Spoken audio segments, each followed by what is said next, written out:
ఓం శ్రీ సాయినాథాయ నమః. శ్రీ సాయి సచ్చరిత్రము 3వ అధ్యాయం. సాయిబాబా అనుమతి, వాగ్దానము, భక్తులకు వేర్వేరు పనులు నియమించుట, బాబా కథలు దీపస్తంభములు, సాయిబాబా మాతృప్రేమ, రోహిల్లా కథ, బాబా యొక్క అమృతతుల్యమగు పలుకులు.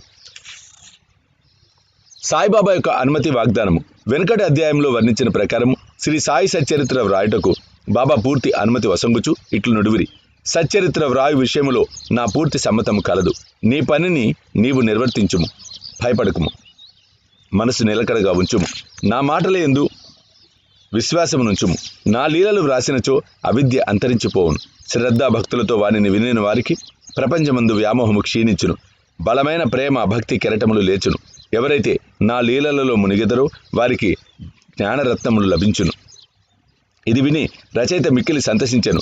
వెంటనే నిర్భయుడైను, కార్యము జయప్రదముగా సాగునను ధైర్యము కలిగెను. అటుపైన మాధవరావు దేశపాండే వైపు తిరిగి బాబా ఇట్లనెను: ప్రేమతో నా నామమును ఉచ్చరించిన వారి కోరికలన్నీయు నెరవేర్చెదను, వారి భక్తిని హెచ్చించెదను, వారిని అన్ని దిశలందు కాపాడెదను. ఎవరైతే మనఃపూర్వకంగా నాపై ఆధారపడి ఉన్నారో వారి కథలు వినినప్పుడు అమిత ఆనందమును పొందెదరు. నా లీలలను గానము చేయి వారికి అంతులేని ఆనందమును, శాశ్వతమైన తృప్తిని ఇచ్చేదనని నమ్ముము. ఎవరైతే నన్ను శరణు వేడెదరో, భక్తి విశ్వాసములతో నన్ను పూజించెదరో, నన్నే స్మరించెదరో, నా రూపమును తమ మనస్సున నిలుపుకొనెదరో వారిని దుఃఖబంధనముల నుండి తప్పింతును. ప్రాపంచిక విషయములన్నిటినీ మరిచి నా నామమునే జపించుచు, నా పూజనే సల్పుచు, నా లీలలను చరిత్రమును మననము చేయుచు, ఎల్లప్పుడూ నన్ను జ్ఞప్తించుకొని వారు ప్రపంచ విషయములందెట్లు తగులుకొందురు. వారిని మరణము నుండి బయటకు లాగెదను. నా కథలు వినినచో సకల రోగములు నివారింపబడును. కావున భక్తి శ్రద్ధలతో నా కథలు వినుము, వానిని మనమున నిలుపుము. ఆనందమునకు తృప్తికి ఇది ఏ మార్గము. నా భక్తుల యొక్క గర్వాహంకారములు నిష్క్రమించును. నా లీలలు వినివారికి శాంతి కలుగును. మనఃపూర్వకమైన నమ్మకము గలవారికి శుద్ధ చైతన్యముతో తాదాత్మ్యము కలుగును. సాయి సాయి సాయి అను నా నామమును జ్ఞప్తియందుంచుకున్నంత మాత్రమున చెడు పలుకుట వలన, చెడు వినుట వలన కలుగు పాపములు తొలగిపోవును. భక్తులకు వేర్వేరు పనులు నియమించుట. భగవంతుడు వేర్వేరు భక్తులను వేర్వేరు పనులకు నియమించును. కొందరు దేవాలయములు, మఠములు, తీర్థములలో, నది ఒడ్డున మెట్లు మొదలగునవి నిర్మించుటకు నియమితులగుదురు. భగవంతుని లీలలను పాడుటకు కొందరు తీర్థయాత్రలకు పోవుదురు. సచ్చరిత్ర రచన నాకు నియమింపబడినది. విషయ జ్ఞానం శూన్యమగుడిచే ఈ పని నాకు అర్హతకు మించినది అయినచో ఇంత కఠినమైన పనిని నేనెందుకు ఆమోదించవలెను? సాయిబాబా జీవిత చరిత్రను వర్ణించగలవారెవరు? సాయి యొక్క కరుణయే ఇంత కఠిన కార్యమును నెరవేర్చు శక్తిని నాకు ప్రసాదించినది. నేను చేత కలము పట్టుకొనగానే సాయిబాబా నా అహంకారమును హరించి వారి కథలను వారే వ్రాసుకొనిరి. కనుక ఈ గ్రంథం రచించిన గౌరవము సాయిబాబాకే చెందును, కానీ నాకు కాదు. బ్రాహ్మణుడనై పుట్టినప్పటికీ శృతి స్మృతి అను 2 కన్నులు లేకుండాచే సాయి సచ్చరిత్రను నేను రాయలేకుంటుని. కానీ భగవంతుని అనుగ్రహము మూగవాణిని మాట్లాడునట్లు చేయును, కుంటివాణిని పర్వతము దాటినట్లు చేయును. తన ఇచ్చానుసారము పనులు నెరవేర్చుకుని చాతుర్యము ఆ భగవంతునికే కలదు. హార్మోనియంకు గాని వేణువుకు గాని ధ్వనులు ఎట్లు వచ్చుచున్నవో తెలియదు, అది వాయించువానికే తెలియను. చంద్రకాంతము ద్రవించుట, సముద్రం ఉప్పొంగుట వీటి వల్ల జరగవు, అవి చంద్రోదయం వల్ల జరుగును. బాబా కథలు దీపస్తంభములు. సముద్ర మధ్యమునందు దీపస్తంభములుండును. పడవలపై పోరువారు ఆ వెలుతురులో రాళ్ళు రప్పల వల్ల కలుగు హానులను తప్పించుకొని సురక్షితముగా ప్రయాణితురు. ప్రపంచమును మహాసముద్రములో బాబా కథలు దీపములు దారి చూపును. అవి అమృతము కంటే తీయగా ఉండి ప్రపంచయాత్ర చేయు మార్గమును సులభము చేయును, సుగమము చేయును. యోగేశ్వరుల కథలు పవిత్రములు. అవి మన చెవుల ద్వారా హృదయమునందు ప్రవేశించినప్పుడు శరీర స్పృహయు, అహంకారమును, ద్వంద్వ స్వభావములను నిష్క్రమించును. మన హృదయమందు నిల్వ ఉండిన సందేహములు పటాపంచలైపోవును. శరీర గర్భము మాయమైపోయి కావలసినంత జ్ఞానము నిల్వ చేయబడును. శ్రీ సాయిబాబా కీర్తి వర్ణనలను ప్రేమతో పాడిన గాని వినిన గాని భక్తుల పాపములు పటాపంచలగును. కాబట్టి అవియే మోక్షమునకు సులభ సాధనములు. కృతయుగములో శమధమములు, త్రేతాయుగములో యాగము, ద్వాపరయుగములో పూజ, కలియుగములో భగవన్ మహిమలను నామములను పాడుట మోక్ష మార్గములు.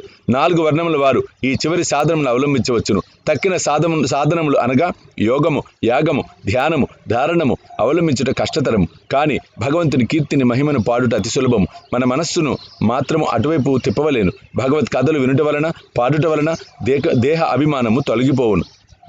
అది భక్తులను నిర్మోహులుగా చేసి తుదకు ఆత్మసాక్షాత్కారము పొందినట్లు చేయును. ఈ కారణము చేతనే సాయిబాబా నాకు సహాయపడి నాచే ఈ సచ్చరితామృతమును వ్రాయించెను. భక్తులు దాన్ని సులభముగా చదవగలరు, వినగలరు. చదువునప్పుడు, విడినప్పుడు బాబాను ధ్యానించవచ్చును. వారి స్వరూపమును మనసునందు మననం చేసుకునవచ్చును. ఈ ప్రకారముగా గురువునందు తదుపరి భగవంతుని యందు భక్తి కలుగును. తుదకు ప్రపంచమునందు విరక్తి పొంది ఆత్మ సాక్షాత్కారం సంపాదించుకోవచ్చును. సచ్చరితామృతము రాయుట, తయారు చేయుట బాబా యొక్క కటాక్షము చేతనే సిద్ధించినవి. నేను నిమిత్త మాత్రుడుగానే ఉంటుని. సాయిబాబా యొక్క మాతృప్రేమ. ఆవు తన దూడనెట్లు ప్రేమించునో అందరికీ తెలిసిన విషయమే. దాని పొదుగును ఎల్లప్పుడూ నిండియే ఉండును. దూడకు కావలసినప్పుడల్లా కుడిచినచో పాలు ధారగా కారును. అలాగునే బిడ్డకెప్పుడు పాలు కావాలనో తల్లి గ్రహించి సకాలమందు పాలిచ్చును. బిడ్డకు గుడ్డలు తొడుగుటందును అలంకరించుటందును తల్లి తగిన శ్రద్ధ తీసుకొని సరిచేయును. బిడ్డకి ఈ విషయం ఏమీ తెలియదు. కానీ తల్లి తన బిడ్డలు చక్కగా దుస్తులు ధరించి అలంకరింపబడుట చూచి అమితానందం పొందును. తల్లి ప్రేమకు సరిపోల్చదగినది ఏమీ లేదు. అది అసామాన్యము, నిర్వ్యాజము. సద్గురువులు కూడా ఈ మాతృ ప్రేమను వారి శిష్యులందు చూపుదురు. సాయిబాబాకు కూడా నా ఎందటి ప్రేమ ఉండెను. దానికి క్రింది ఉదాహరణ ఒకటి. 1916వ సంవత్సరంలో నేను సర్కారు ఉద్యోగం నుండి విరమించి తిని నాకు నిశ్చయించిన పింఛను కుటుంబమును గౌరవముగా సాగుటకు చాలదు. గురు పౌర్ణమి నాడు ఇతర భక్తులతో నేను షిరిడి వెళ్ళి తిని అన్నా చించనీకర్ నా గురించి బాబాతో ఇట్లనెను. దయచేసి ఈ అన్నా సాహెబ్ యందు దాక్షిణ్యం చూపుము.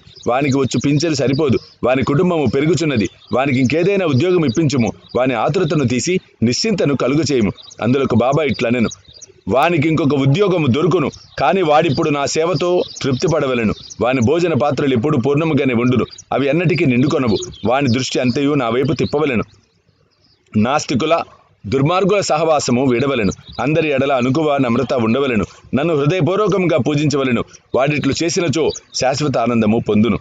నన్ను పూజించబడును అన్న దానిలో ఈ నన్ను అనగా ఎవరు అను ప్రశ్నకు సమాధానం ఈ గ్రంథం యొక్క ఉపోద్ఘాతములో సాయిబాబా ఎవరన్న శీర్షికందు చెప్పబడినది.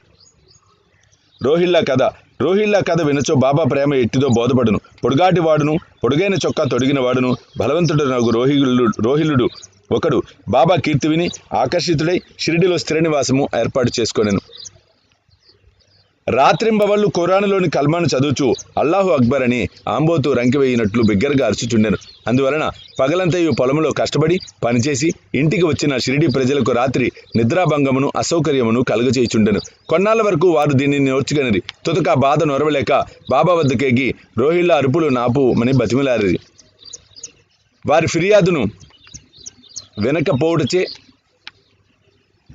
వినకపోవటే కాక వారిపై కోపించి వారి పనులు వారు చూచుకొనవలసినదే కానీ రోహిల్లా జోలికి పోవద్దని మందలించితిరి. రోహిల్లాకు ఒక దౌర్భాగ్యపు భార్య కలదని, ఆమె గయ్యాలిదనియు, ఆమె వచ్చి రోహిల్లాను తను బాధ పెట్టుచున్నదనియు రోహిల్లా ప్రార్థనలు విని ఆమె ఏమీ చేయలేక ఊరక ఉండునని బాబా చెప్పాను. నిజంగా రోహిల్లాకు భార్య లేదు. భార్య అనగా దుర్బుద్ధనియు బాబా భావము. బాబాకు అన్నిటికంటే దైవ ప్రార్థనలందు మికుటమగు ప్రేమ. అందుచే రోహిల్లా తరఫున వాదించి ఊరిలోని వారిని ఓపికతో నోర్చుకొని ఆ అసౌకర్యమును సహింపవలసినదని అది త్వరలో తగ్గునని బాబా బుద్ధి చెప్పాను. బాబా యొక్క అమృత తుల్యమగ్గు పలుకులు. ఒకనాడు మధ్యాహ్న హారతైన పిమ్మట భక్తులందరూ తమ తమ బసలకు పోవుచుండిరి. అప్పుడు వారికి బాబా ఈ క్రింది చక్కని ఉపదేశమిచ్చితిరి. మీరెక్కడ ఉన్నను, ఏమి చేయుచున్నను నాకు బాగా తెలుసునని జ్ఞాపకముంచుకొనుడు. నేను అందరి హృదయములను పాలించువాడను, అందరి హృదయములలో నివసించువాడను. నేను ప్రపంచమందుగల చరాచర జీవకోటి యందు ఆవరించి ఉన్నాను. ఈ జగత్తును నడిపించువాడను, సూత్రధారిని నేనే జగన్మాతను, త్రిగుణముల సామరస్యమును నేనే, ఇంద్రియ చాలకుడను నేనే, సృష్టి స్థితి లయ కారకుడను నేనే.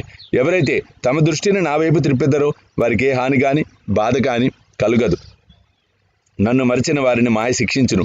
పురుగులు, చీమలు తదితర దృశ్యమాన చరాచర జీవకోటి అంతయు నా శరీరమే, నా రూపమే. ఈ చక్కని అమూల్యమైన మాటలు విని వెంటనే నా మనసులో ఏ నౌకరి కొరకు యత్నించక గురుసేవలో నిమగ్నమగుటకు నిశ్చయించుకుంటుంది.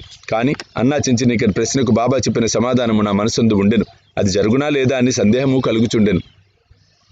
భవిష్యత్తులో బాబా పలికిన పలుకులు సత్యములై నాకు ఒక సర్కారు ఉద్యోగం దొరికాను.